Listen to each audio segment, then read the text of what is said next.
Le moment est venu pour vous de défendre la démocratie, l'ultime appel de Joe Biden. Jour de vote aux États-Unis, les Américains choisissent les élus du Congrès. Et le camp présidentiel pourrait perdre la majorité fragilisée par une inflation galopante.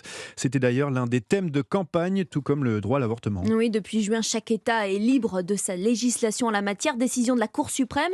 Alors pour les démocrates, la défense de l'IVG est devenue un argument pour mobiliser les électeurs. C'est le cas notamment à Pittsburgh, en Pennsylvanie, État crucial pour ce scrutin. Le reportage du correspondant d'Europe 1, Alexis Guilleux. Pour beaucoup de démocrates comme Caitlin, 22 ans, la décision de la Cour suprême au mois de juin a été une brutale prise de conscience. Je suis une jeune électrice et je veux que ma voix soit entendue. La santé reproductive, les droits des femmes, tout ce qu'il se passe autour de l'avortement dans le pays, ce sont des sujets cruciaux pour nous. Donc je me bats pour cela.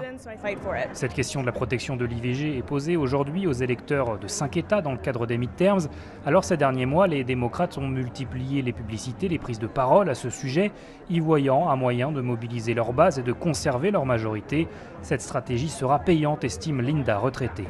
C'est très important. Nous, les femmes, on est en train de se faire avoir. Nous ne sommes pas traités de manière égale. Je ne suis pas pour l'avortement, mais je ne crois pas non plus à son interdiction.